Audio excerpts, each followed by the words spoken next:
Salut, bienvenue dans le Renard des Surfaces. On se retrouve pour l'épisode 32. On va encore parler rugby. Je suis encore avec mes acolytes Bayonnet et Biarro pour débriefer ce match de l'équipe de France, le dernier du tournoi destination. Match en retard qui les opposait à l'équipe d'Écosse. On attendait un exploit du 15 de France pour essayer d'aller chercher ce tournoi, d'aller chercher le premier trophée depuis 11 ans. Ça n'est pas arrivé avec une performance dont on se souviendra, mais pas pour les bonnes raisons. Comment ça va les garçons ? Et Bouillon Olivier, ça va et toi ? Ça va la forme. Alors on se parle dimanche. Dimanche parce que débriefer à chaud l'événement, revenir sur le match, c'était un petit peu compliqué pour vous. Moi j'étais pas très très joyeux non plus, mais vendredi soir on était surtout dégoûtés. Romain, c'était quoi ton sentiment ? Il fallait à chaud, il fallait digérer ce défaite et il valait mieux qu'on parle tranquillement après aucun reposant ce soir plutôt que à chaud après le match où nos paroles auraient peut-être dépassé la pensée, ouais, c'est ça. Hein. Non, c'est exactement.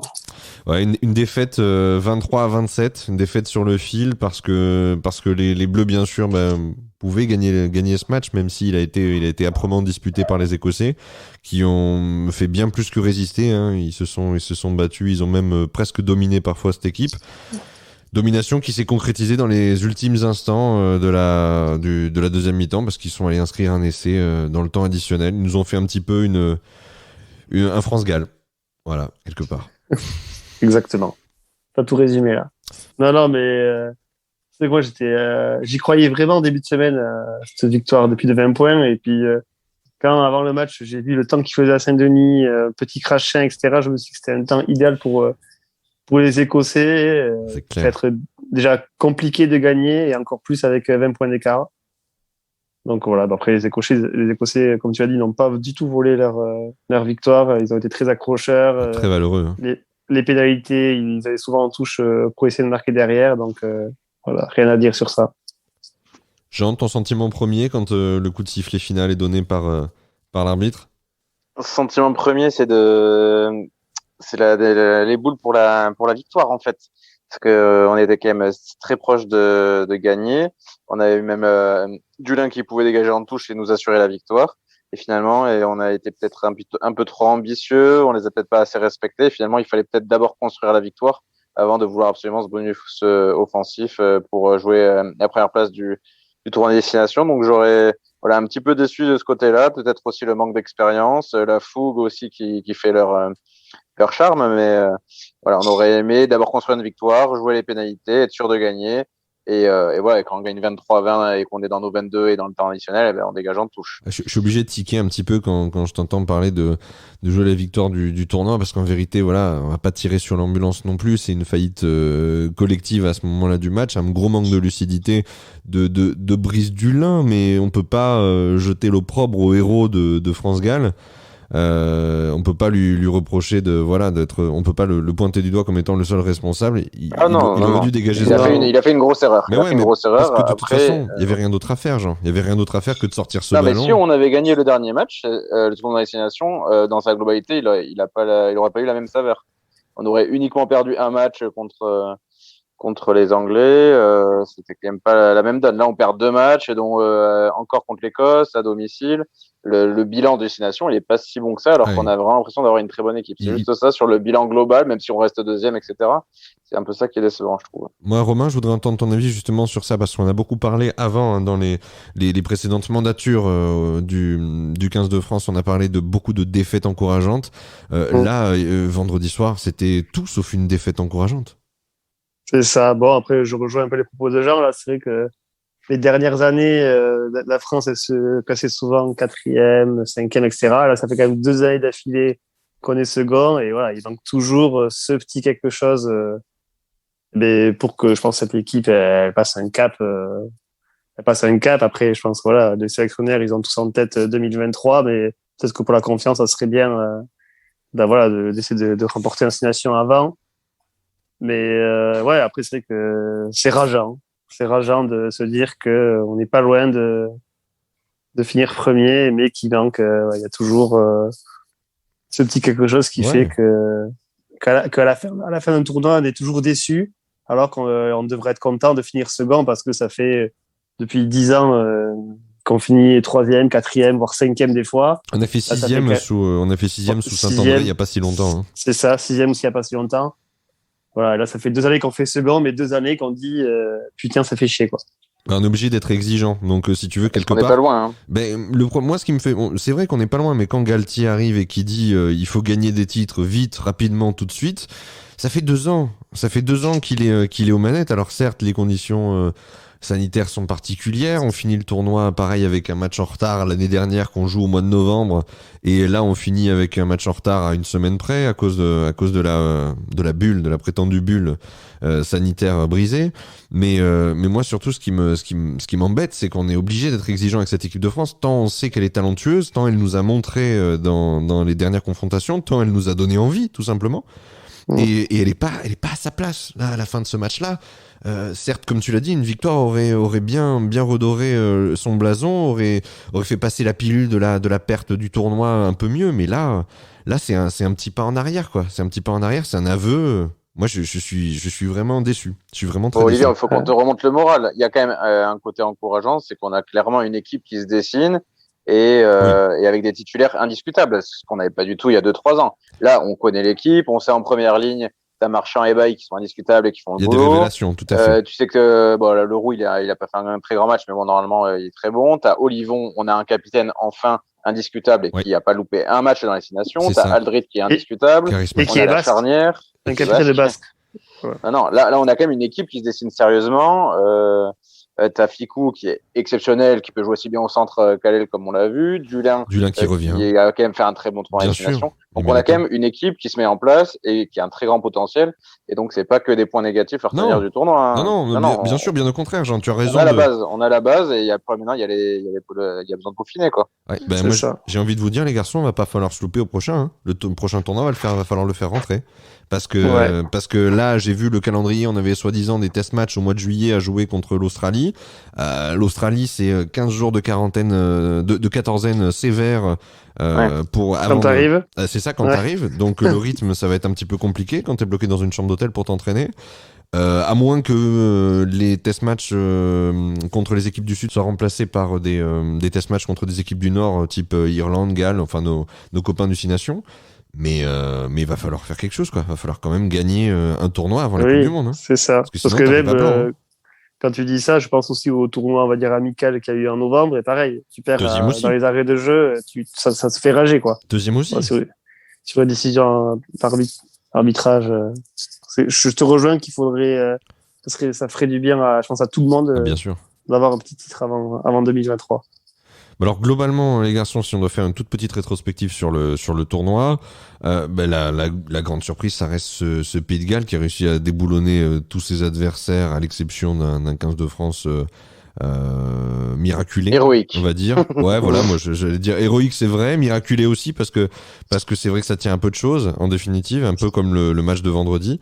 Mais ces Gallois ont été vraiment, ont été très forts. Ils ont failli s'imposer en faisant le Grand Chelem.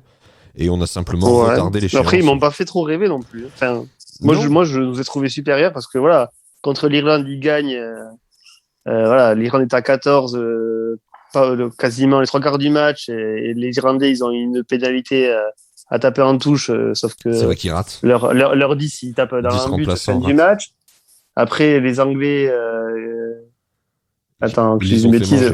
Ils ont fait manger. Ils les ont fait manger aussi, mais ils étaient à 14. Les Français, on s'est retrouvés à 14, bon, on les a tapés. Mais bon, sur l'ensemble, peut-être que je suis français, je suis un peu chauvin, mais je les ai trouvés supérieurs aux Gallois sur ce tournoi. Hein. Franchement. Eh ben, en vérité, le problème, c'est que l'équipe que tu trouves supérieure, elle fait deuxième. Hein. Voilà, c'est ça. Elle fait deuxième et sans la manière. Donc, c'est un peu dommage. Sans la manière, c'est dur. On a fait des très beaux matchs, Olivier. Et je suis désolé, mais c'est pas. On n'a pas le jeu à être que des avants. Là, c'est un jeu différent et je suis content de voir qu'on peut quand même gagner quelques matchs, même sans avoir le jeu des Anglais ou du Pays de Galles. C'est là qu'on. T'as que les mecs de devant qui attaquent, quoi. C'est là qu'on n'est pas d'accord parce que gagner quelques matchs, on sait qu'on est capable de gagner quelques matchs. Mais ça faisait longtemps qu'on l'avait pas fait quand même. Et je veux bien, mais le problème c'est que gagner quelques matchs, tu le fais là sur les 2 dernières échéances, tu gagnes des matchs. Mais nous, ce qu'on veut, c'est gagner le tournoi. En tout cas, on est devant les Anglais, on est devant l'Écosse. Mais sauf que là, tu perds. Là, avec cette défaite, tu perds 2 places au classement mondial. Je crois que t'as les Dans un gars qui te repasse devant et je sais plus qui, là. On a perdu de place. Ouais. Bon, moi, j'y crois. Moi, je pense qu'on peut faire un bon tournoi l'année prochaine Mais je l'espère. Et de belles choses sur la Coupe du Monde. Je l'espère. En tout cas, c'est vrai qu'il laisse un goût. Ça fait plaisir à voir, c'est déjà ça.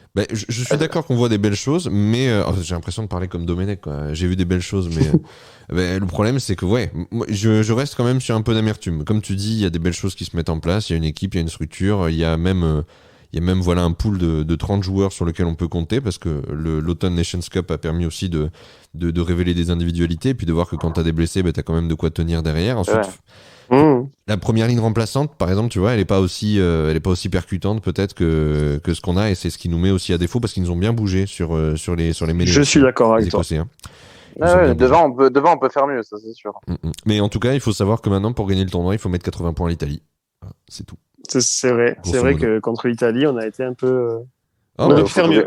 Faut tout gagner sinon. Non, mais grosso modo, c'est ça. Le problème, c'est que l'année dernière, si on se retrouve aussi à devoir battre l'Irlande avec une différence au goal average très importante, c'est parce qu'on a raté ce match contre l'Écosse et qu'on se tire une balle dans le pied à chaque fois. Là, on a été très pénalisé aussi, pour revenir sur ce match de vendredi. On a été hyper pénalisé sur des tentatives de grattage.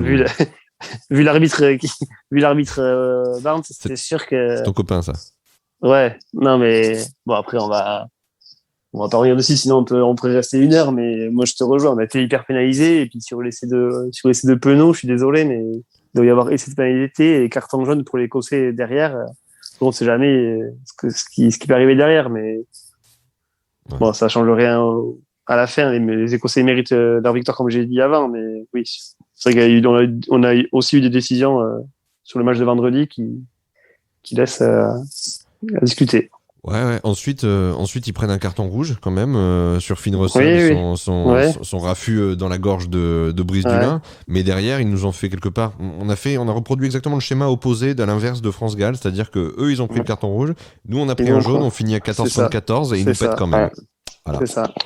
Donc ils nous ont fait un chien de ma chienne quelque part. Il y a aussi de l'indiscipline. Il y a quelques erreurs d'arbitrage, en tout cas des discussions à avoir sur certaines décisions. Et après, on a aussi eu de l'indiscipline. Oui, on n'a pas géré la fin du match.